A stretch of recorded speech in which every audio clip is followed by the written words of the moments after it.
A public bar bending challenge that began as a fitness stunt has recently caught the attention of civil engineers and researchers worldwide. In the viral videos, participants are challenged to bend a steel bar using only body strength.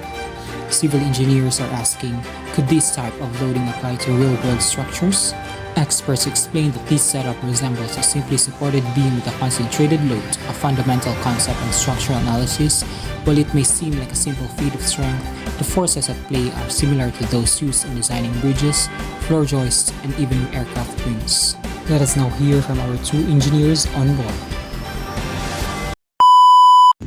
Now, let's relate the bar to this beam. So as you all know, na atay duwa ka method para ma-solve nato ang shear and moment diagram.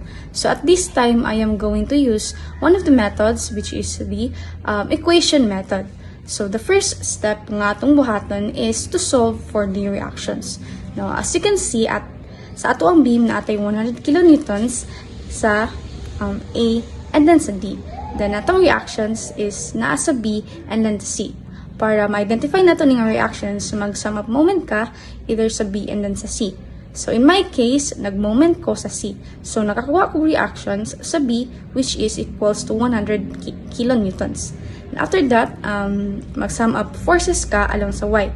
Makuha na nimo ang reaction sa C, which is equals to 100 kilonewtons.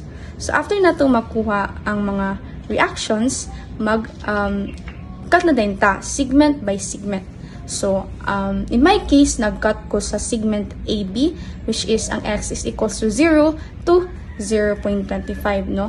So, right ko nag-cut. So, ang V na to is negative and ang atong M is counterclockwise, which is positive. So, after na to mag-cut is mag-sum up forces ka along sa Y and then mag-moment. So, summing up forces along Y, nakuha na itong V is equals to negative 100. Sum up moment, nakuha na ito ang negative 100x. So, after na ito makuha ang V and M equations, proceed na po ta sa lahi nga segment. So, sa segment BC. So, in my case, nag-cut na po ko sa right side. So, ang atong V is equals to negative and downward. And ang atong M is counterclockwise, which is positive. So, after ana, mag-sum up forces ka sa Y and then mag-moment. So, ang V na to is equals to 0 and then ang atong M is equals to negative 25. So, after ani, sa segment CD na punta. So, ang X na to ani is equals to 0.75 to 1. So, as you can see mo siya itsura sa segment, no, para pag makat. So, sa right side na po ko nag-cut, no. So, ang atong V is negative and ang atong M is counterclockwise, which is positive.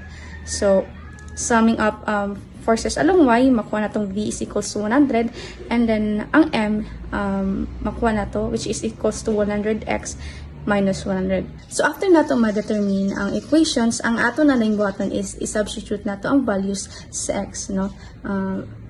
For segment AB, natay x nga 0 to 0.25. So, i-substitute nato ni siya sa mga equations, no? Under segment AB, no? So, V is equals to negative 100. So, i-substitute nato ang 0. So, negative 100. And then sa M, i-substitute nato ang 0. Negative 100 times 0. So, equals siya sa 0. And then, 0.25.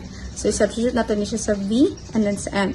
So, ang atong V is negative 100 na Japon and then ang atong M is equals to negative 25. Then, after ana sa segment BC na punta.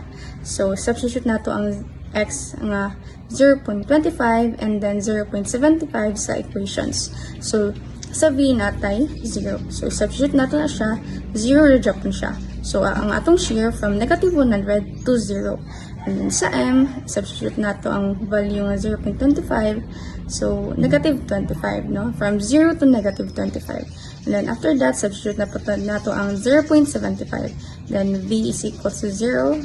So, 0 Japon siya. And then, M is equals to negative 25 na Japon.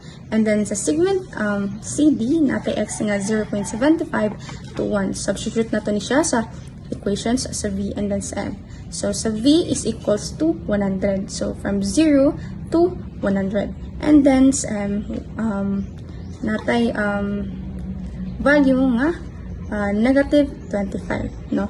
So, after that, substitute na po natong 1. So, ang V nato is 100, and then ang atong M is 100 times 1 minus 100 is equals to 0. So, ma-0 na rin nato ato ang shear and moment diagram.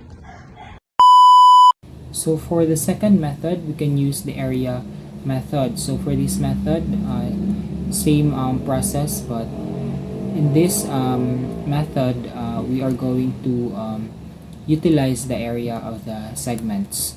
So first thing first, solve for the reactions. So based on the previous method, we have the RC and RB, which is 100 kilonewton. So let's proceed to shear. So for shear, we can already calculate the V1, which is negative 100, since we have 100 kilonewton downward. And then for V2, it's just equals to the value of V1, which is negative 100, since there is no load being applied. And then for V3, we have the value of V2 plus the value of RB. So we have the value of V2, which is negative 100, and then for the RB, which is positive 100, so that equals to 0. And then for V4, the value of V4 is just equals to the value of V3, which is 0. So next is the V5, and then for the V5, we have the V4, the value of V4 plus the value of RC. So we have 0 plus 100, that equals to 100. And then for V6, we have V6 is just equals to V5, so that is 100. And finally for the V7, to close the diagram, we have the value of V6 minus the given load, which is 100 kilonewton, so that equals to 100 minus 100 is 0. So now we can already plot the shear diagram. So the value of V1 is negative 100, so we go down negative 100, and then no load, so it means just a straight line, so negative 100. And then for the value of V3 is 0, so that means it's just going up to 0. And then for the value of V4, it's still 0 since there is no load. And then for the value of V5, positive 100, so it means we go up to 100. And then for the V6, which is just equals to the value of V5, 100, so it's just a straight line. And then to close the diagram, we have the value of V7, which is 0. And for the moment diagram, we have the M1, which is 0. And then for the M2, we have the value of M1 plus the area. So in this case, we have to utilize the given areas of the segments. So we have the M1, which is 0, and then for the area of first segment or first shape, so we have 0.25 times 100, so that's just the base times height. So the value of M2 is just negative 25. So for the M3 is just equals to the value of M2, which is also negative 25. And then for M4, we have the value of M3 plus the value of the area of the second shape. So the value of M3 is just negative 25 plus area base times height, so the base is 0.25 times 100 the height, so that equals to 0. So in plotting, we first plot the M1, which is 0, and then for M2, negative 25, and then M3, negative 25 also, and then for M4 is 0. So that closes our diagram.